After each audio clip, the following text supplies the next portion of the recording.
Hello বন্ধুরা, তোমরা সবাই কেমন আছো? রুমাস কিচেনে তোমাদের প্রত্যেককে জানাই স্বাগত।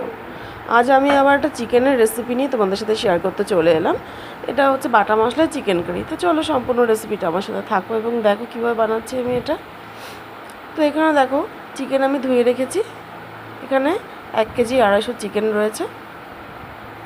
আর নিয়েছি আমি শুকনো লঙ্কা বাটা, আদা বাটা, রসুন বাটা, জিরে ধনে বাটা, নুন হলুদ, গোটা জিরে, তেজপাতা, আলু রয়েছে কাটা, টমেটো রয়েছে কাটা, আর রয়েছে পেঁয়াজ কুচি।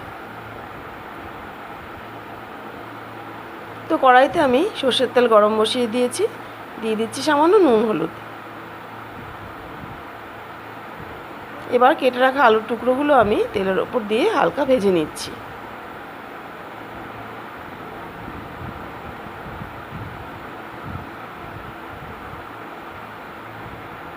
আলুগুলোকে হালকা নেড়েচেড়ে ভেজে নিচ্ছি আমি। তো দেখো আলুগুলোর কালার চেঞ্জ হয়ে গেছে, গোল্ডেন ব্রাউন হয়ে গেছে। এবার আমি আলুগুলোকে তুলে নেব। আলুগুলো ভাজা আমার হয়ে গেছে।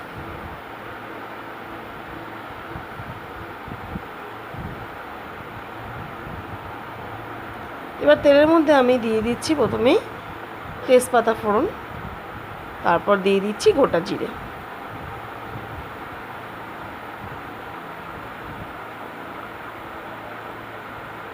এবার হালকা জিরাটা ভেজে নিচ্ছি।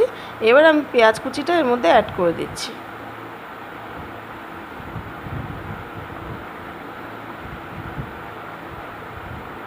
তো পেঁয়াজটা হালকা নেড়েচেড়ে আমি ভেজে নিচ্ছি।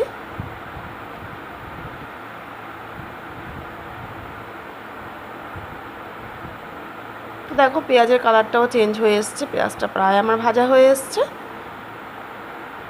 তো এই পর্যায়ে আমি অ্যাড করে দিচ্ছি আদা রসুন পেস্ট।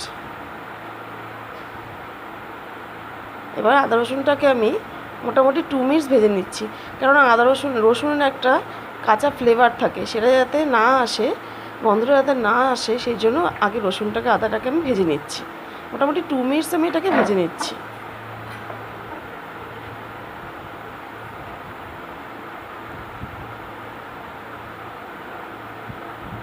তো দেখো 2 মিনিটস পরে আমি ফিরে এলাম, ভাজাটা আমার প্রায় হয়ে এসছে। এবার আমি বেটে রাখা জিরে ধনেটা দিয়ে দিচ্ছি। হালকা ভেজে নিচ্ছি এটা।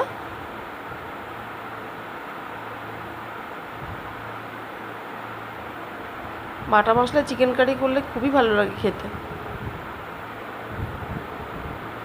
এবার আমি বেটে রাখা শুকনো লঙ্কাটা এর মধ্যে অ্যাড করে দিচ্ছি।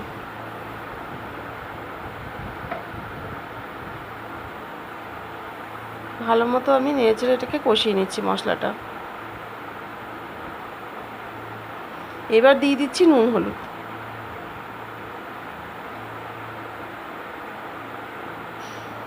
ভালো মতো এটাকে নেড়েচেড়ে আমি ভেজে নিচ্ছি।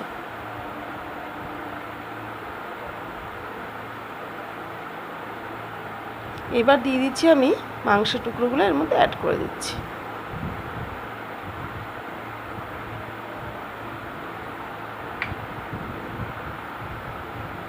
এভাবে তোমরা ট্রাই করে দেখবে, খুবই ভালো লাগে খেতে।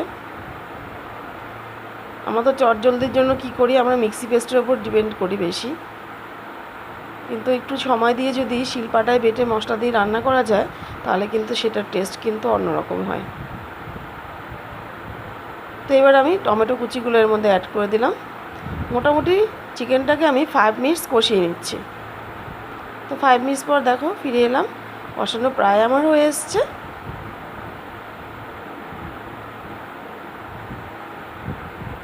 দেখো চিকেন থেকে জল ছাড়তে শুরু করে দিয়েছে। এবার আমি ভেজে রাখা আলুর টুকরোগুলো এর মধ্যে অ্যাড করে দিচ্ছি, দিয়ে এটাকে মোটামুটি আরও 5 মিনিটস আমি কষিয়ে নিচ্ছি।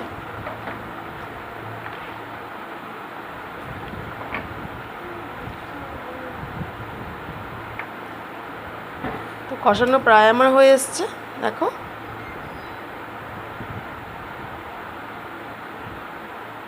এই পর্যায়ে আমি অ্যাড করে দিচ্ছি ফুটিয়ে রাখা গরম জল। তোমরা চাইলে ঠান্ডা জলও ইউজ করতে পারো, কিন্তু গরম জলটা দিলে কি মাংসের যে ঝোলের টেস্টটা হয় সেটা কিন্তু খুব অন্যরকম হয় একটু।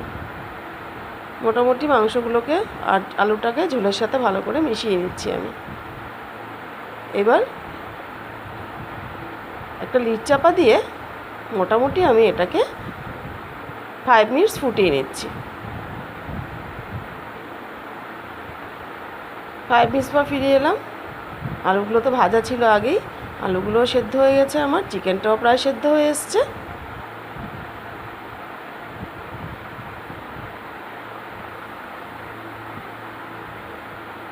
আরও 2 মিনিটস আমি ঢেকে রাখলাম।